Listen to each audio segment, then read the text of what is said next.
আমরা সাধারণত ভিডিও তৈরি করি থিওরিটিক্যাল বেসিস, বই পুস্তকের সাথে মিলে যায় এমন কোনো বিষয় নিয়ে আমরা ভিডিও করি, যদিও সেই ভিডিওগুলো অনেক গবেষণাধর্মী হয়। কিন্তু এখন থেকে আমরা সিদ্ধান্ত নিয়েছি আমরা মাঝে মাঝে আমাদের গ্রাহকদের কিছু প্রশ্ন নিয়ে সেই প্রশ্নের উপরে আমরা আলোচনা করব।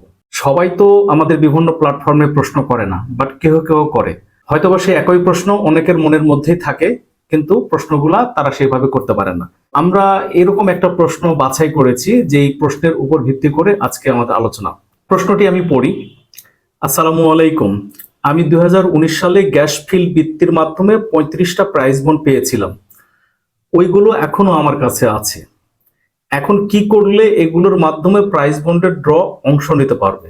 প্রশ্নটা হচ্ছে এই জায়গায়, এখন কি করলে এইগুলোর মাধ্যমে প্রাইজ বন্ডের ড্রতে অংশ নিতে পারবো? সেই 1995 সাল থেকে বাংলাদেশ ব্যাংক যখন 100 টাকা মূল্যমানের প্রাইজ বন্ড চালু করে, তারপর থেকেই এখন পর্যন্ত 119টা ড্র হয়ে গেছে। সে 1995 সাল থেকে যত প্রাইজ বন্ড তারা বাজারে ছেড়েছে সবগুলোই কিন্তু ড্র এর আওতায় আছে, কোনো প্রাইজ বন্ড এর মধ্যে বাতিল হয় নাই। তাহলে আপনি যদি প্রাইজ বন্ড কিনেন, কিছু করতে হবে না ড্রতে অংশ নেওয়ার জন্য।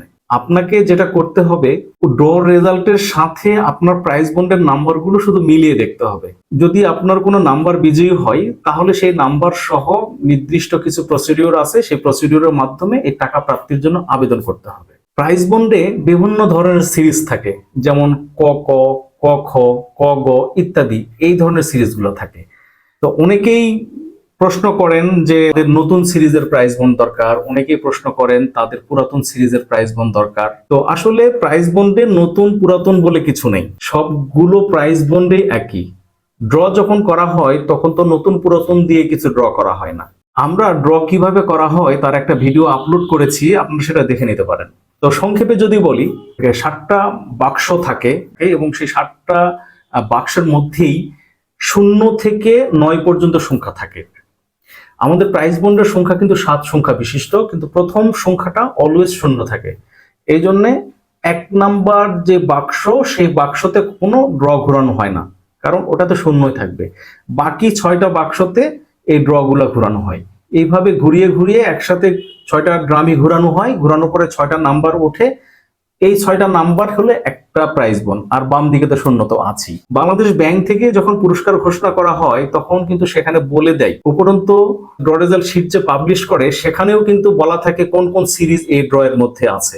ড্র করার সময় প্রত্যেকটা সিরিজের জন্য আলাদা করে কিছু বলার দরকার নাই, সবগুলা সিরিজের জন্যই এই একই নাম্বারই প্রযোজ্য। প্রাইজ বন্ড কেনার পরে আপনাকে অতিরিক্ত কিছুই করতে হবে না, এমনকি আপনার নাম, পরিচয়, ফোন নাম্বারও প্রাইজ বন্ড কর্তৃপক্ষ লিখে রাখবে না। তারা ড্র করবে, আপনার এই নাম্বারগুলো অটোমেটিক সেই ড্র এর মধ্যেই থাকবে।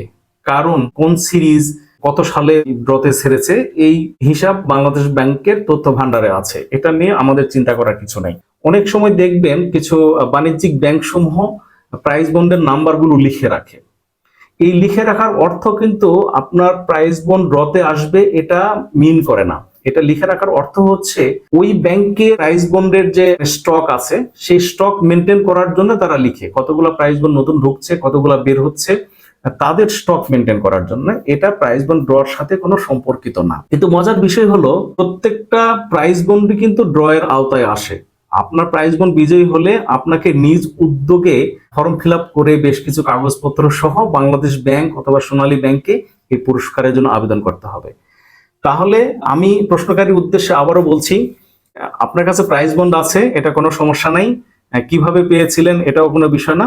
বিষয়টা হচ্ছে যখন 3 মাস পর পর বাংলাদেশ ব্যাংক থেকে ড্র অনুষ্ঠানের আয়োজন করা হয়, এর পরবর্তীতে তারা একটি রেজাল্ট শিট পাবলিশ করে।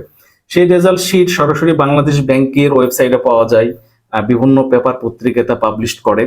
সেই রেজাল্ট শিটের সাথে ম্যাচ করে আপনার প্রাইজ বন্ডের নাম্বারগুলো মিলিয়ে দেখতে হবে কোনটা এই বিজয়ী লিস্টে আছে কিনা। আমরা তো একজনের প্রশ্ন নিয়ে কথা বলেছি, কিন্তু এই প্রশ্ন ওই একজনের উদ্দেশ্যে আমাদের ভিডিও করা না। আমাদের উদ্দেশ্য এরকম প্রশ্ন হাজারো দর্শক যারা আছেন তাদের সবার উদ্দেশ্যেই এই প্রশ্নের উত্তরটি এখানে দেওয়া হলো। আশা করি বিষয়টা পরিষ্কার করতে পেরেছি।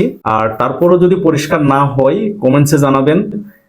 আপনাদের কোনো কমেন্টস যদি আমাদের পছন্দ হয় তাহলে আমরা সেই সব কমেন্টস ধরেও এরকম করে একটা একটা করে ভিডিও তৈরি করব। ধন্যবাদ, ভালো থাকবেন।